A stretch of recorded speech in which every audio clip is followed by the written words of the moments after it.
Welcome back to the show. I was just telling our next guest I scuba dive in the ocean to avoid lake monsters and creatures. Yes, and he dropped a term called, I believe it's Cadbosaurus. John Kirk joining us, cryptozoologist and president of the BC Scientific Cryptozoology Club. So you're telling me that there's monsters, which I'm not supposed to say, in Whitecliff Park? Well, Cove? there are such creatures in BC coastal waters, that's for sure. Really? In the ocean? Oh, absolutely. I've heard of Ogopogo, Loch Ness Monster, everything else, but I thought we had a pretty good sense of what was living in the local waters. Well, you see, the thing about Cadbosaurus was they've actually had actual specimens of this thing. Cadbosaurus? Cadbosaurus, named after Cadbora Bay on Vancouver Island, okay? Not the chocolate where it was seen frequently in the 1930s, but it's seen all over the BC coastal waters, right up to Alaska and down to the Gulf of Mexico. Okay, let's go back to the beginning. You're a cryptozoologist. What is that? That's the word they like to use. Well, it's a person who's interested in the field of cryptozoology, which is the study and the search for unknown animals.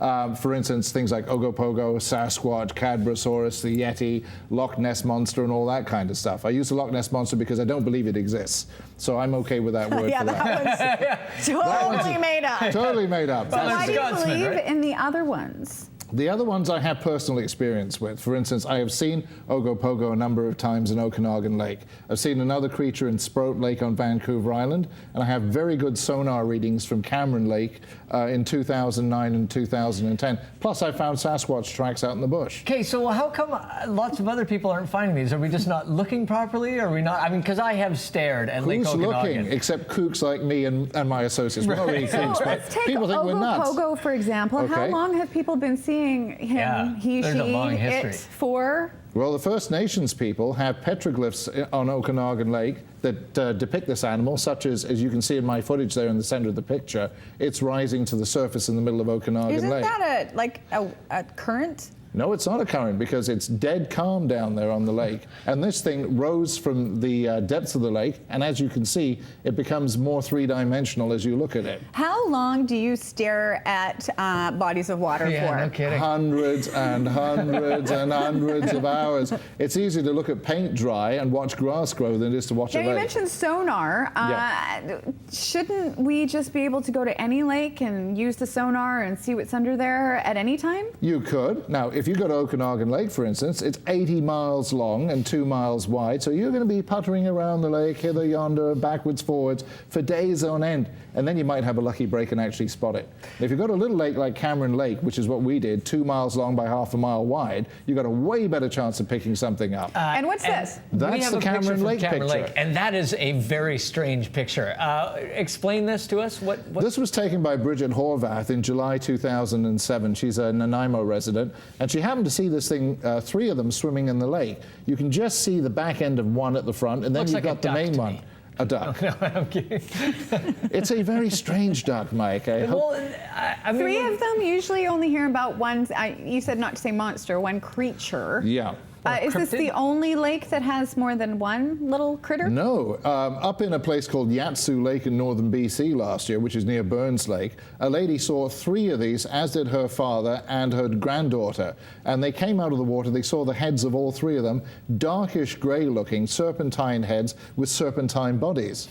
And then I get an email from a guy who saw it in the lake just above that about 4 years ago. So they're all over BC. It's not just Okanagan Lake. So how do you and your fellow cryptozoologists, how do you try and convince people? I mean, you guys. We don't try and convince people. This is really for ourselves. We found a mystery, just like the Scooby-Doo people, right? So we're going out there in our own mystery machines and what have you to go look for this thing. Literally, I mean. Way to keep it believable. Well, we're going to keep it believable, but it's like that Scooby-Doo thing. There's a sense of adventure for us, and it's for our own satisfaction. Yeah. Whether we prove it to other people is irrelevant. See, I believe in ghosts, but I think you're crazy. I can, I think you're crazy for believing in ghosts, honey. I know. Oh my word. You have to have a fairly thick skin, though, to be involved in this, because I mean. Stick a knife in there and it won't penetrate. Yeah, because people's initial reaction is always like, "What are you talking about?" But when you think about the size of our planet and our world and the things that we, you don't know what you don't know. No, you don't. If you take the oceans, for instance, where Cadbosaurus allegedly lives, okay,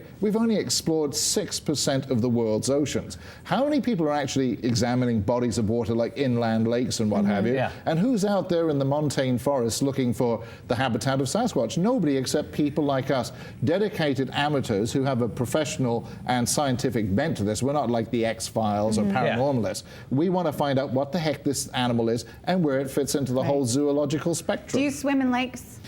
Well, I finally have found the guts to do that. In 1987, I saw Ogopogo in Okanagan Lake for the first time. That's how I got interested. And I wouldn't swim in that lake for 19 years until 2006. I said, I've got to get rid of this illogical phobia. It takes a lot of time to actually see this animal. It's not going to come and hit me. Not like Jillian in The Bachelorette, who claims she was struck by Ogopogo. We're going to ask Jillian this because she comes on the show every now and then. But, Splendid. But she actually mentioned this on the show, that when she was swimming in the lake, something gave her a little nudge. Yeah, she's the third person I know who's had that experience in Okanagan Lake when something big and slimy hit them from underneath. It's not a fish. Well, there aren't fish that big in those lakes that can actually jolt you. Some people say there's sturgeon in Okanagan Lake, but nobody's ever pulled one out in over 100 years. Yet another mystery. It must make you laugh. I mean, because we're tying this in with Scooby-Doo, but it must be always interesting, I mean, when you believe something, to see how it's portrayed in popular culture and media and sort of, you know, the way it comes onto the big screen in different projects. I never thought when I was watching Scooby-Doo as a teenager, right, that I would end up doing what these guys did. That was the furthest thing from my mind. It was great escapist fare and what have you, but sometimes life is stranger than fiction. So And this is you've the new seen this Scooby-Doo? movie already. What do you think of it? Oh, I think it's terrific. It's a lot of fun. Something you could watch during spring break with the kids and what have you. Yeah. And the monster's not the usual monster. I won't ruin that for viewers, but it's a kind of different monster from the one that we've been dealing with over the years. Would the monster have gotten away with it if it wasn't for Those meddling those kids and their dog? Well, this is where the mystery lies. You'll have to see the show to find out. Well, we do have always a pleasure a talking giveaway.